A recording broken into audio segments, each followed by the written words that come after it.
Deutéronome, chapitre 15. Tous les 7 ans, tu feras relâche. Et voici comment s'observera le relâche. Quand on aura publié le relâche en l'honneur de l'Éternel, tout créancier qui aura fait un prêt à son prochain se relâchera de son droit, il ne pressera pas son prochain et son frère pour le paiement de sa dette. Tu pourras presser l'étranger, mais tu te relâcheras de ton droit pour ce qui t'appartiendra chez ton frère.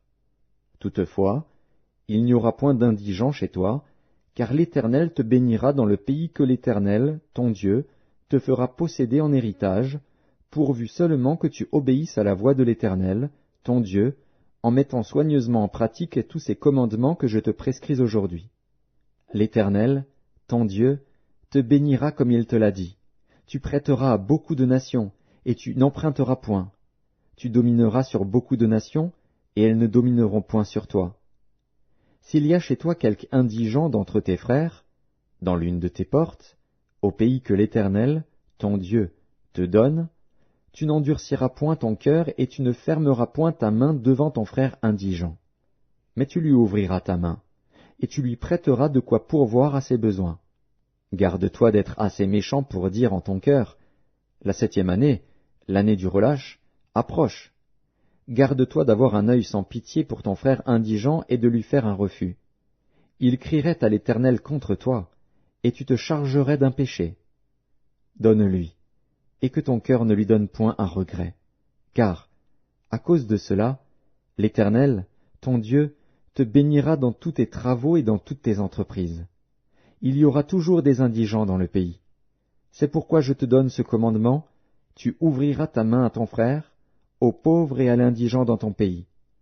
Si l'un de tes frères hébreux, homme ou femme, se vend à toi, il te servira 6 années.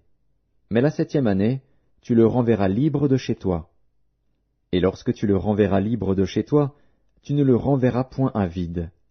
Tu lui feras des présents de ton menu bétail, de ton aire, de ton pressoir, de ce que tu auras par la bénédiction de l'Éternel, ton Dieu. Tu te souviendras que tu as été esclave au pays d'Égypte, et que l'Éternel, ton Dieu, t'a racheté. C'est pourquoi je te donne aujourd'hui ce commandement. Si ton esclave te dit, « Je ne peux pas sortir de chez toi, parce qu'il t'aime, toi et ta maison, et qu'il se trouve bien chez toi. » Alors tu prendras un poinçon, et tu lui perceras l'oreille contre la porte, et il sera pour toujours ton esclave. Tu feras de même pour ta servante. Tu ne trouveras point dur de le renvoyer libre de chez toi, car il t'a servi 6 ans, ce qui vaut le double du salaire d'un mercenaire.